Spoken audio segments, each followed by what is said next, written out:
സുധാകരന്റെ ഭാര്യ സജിതയെ 2019-ലാണ് ചെന്താമര കൊലപ്പെടുത്തിയത്.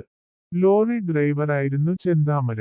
ഭാര്യയും മക്കളും തന്നോട് അകന്നുകഴിയുന്നതിന് കാരണം സജിതയും കുടുംബവും നടത്തിയ ദുർമന്ത്രവാദമെന്നാണ് വിശ്വസിക്കുന്നതെന്നാണ് ചെന്താമര സജിതയുടെ കൊലപാതകത്തിന് ശേഷം പോലീസിന് നൽകിയ മൊഴി.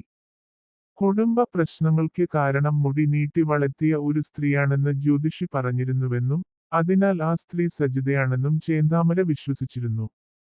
സജിതയുടെ കൊലപാതകത്തിന് ശേഷം ഇയാൾ പോലീസിന് മൊഴി നൽകിയിട്ടുണ്ട്.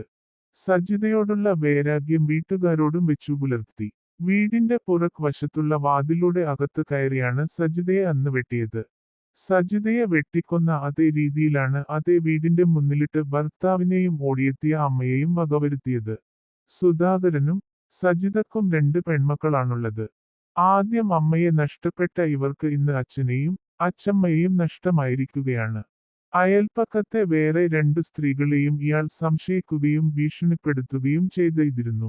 2019 ഓഗസ്റ്റ് 31-ന് സജിതയെ കൊലപ്പെടുത്തിയ ശേഷം പോലീസ് പിടിയിലായ ചെന്താമര, ചിലരെ കൂടി കൊല്ലാൻ പദ്ധതിയുണ്ടെന്നും പോലീസ് പിടികൂടിയതിനാൽ അത് നടത്താനായില്ലെന്നും ചോദ്യം ചെയ്യലിൽ പറഞ്ഞതായി അന്ന് അന്വേഷണ സംഘത്തിലുണ്ടായിരുന്ന റിട്ടയർഡ് ഡിവൈഎസ്പി കെ.എം. ദേവസ്യ പറഞ്ഞിരുന്നു.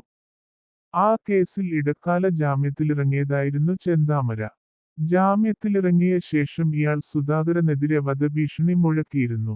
സുധാകരനും കുടുംബവും അതിനെതിരെ പോലീസിൽ പരാതി നൽകിയെങ്കിലും പോലീസ് ചെന്താമരയെ വിളിച്ചുവരുത്തി താക്കീത് നൽകി വിട്ടയക്കുകയായിരുന്നു.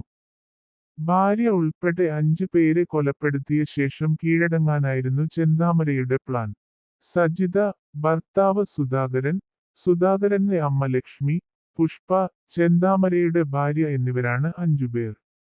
ഇരട്ടക്കൊലയ്ക്ക് ശേഷം പല സ്ഥലങ്ങളിൽ നിന്നും കിട്ടിയ വിവരങ്ങൾ അനുസരിച്ച് പലയിടത്തും ചെന്താമരയ്ക്കായി പോലീസ് തിരച്ചിൽ നടത്തി.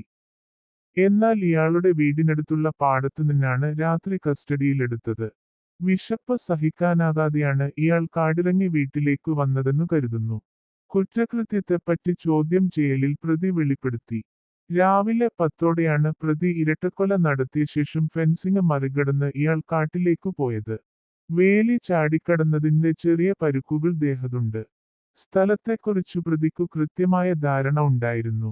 താൻ ഏറ്റവും കൂടുതൽ സ്നേഹിക്കുന്നത് മകളെയാണെന്നും വീട് ഉൾപ്പെടെയുള്ള തന്റെ സ്വത്തുക്കൾ മകൾക്ക് ലഭ്യമാക്കാൻ സഹായിക്കണമെന്നും പ്രതി പോലീസിനോട് അഭ്യർത്ഥിച്ചു. നാട്ടുകാർ പ്രതിയെ കയ്യേറ്റം ചെയ്യാൻ ശ്രമിക്കുമെന്ന കണക്കുകൂട്ടലിൽ കനത്ത പോലീസ് കാവലിലായിരുന്നു തെളിവെടുപ്പ്. എന്നാൽ ആളുകൾ പോലീസിനോട് സഹകരിച്ചു. സുരക്ഷാ കാരണങ്ങളാൽ ചെന്താമരയെ തൃശൂർ വിയ്യൂർ ജയിലിലാണ് പാർപ്പിച്ചിരിക്കുന്നത്. തെളിവെടുപ്പിനായി ചൊവ്വാഴ്ചയാണ് ചെന്താമരയെ പോലീസ് കോടതി അനുമതി പ്രകാരം കസ്റ്റഡിയിലെടുത്തത്. കൊലപാതകം നടന്ന പോത്തുണ്ടിയിലെ തെളിവെടുപ്പ് ചൊവ്വാഴ്ച തന്നെ പൂർത്തിയാക്കിയിരുന്നു.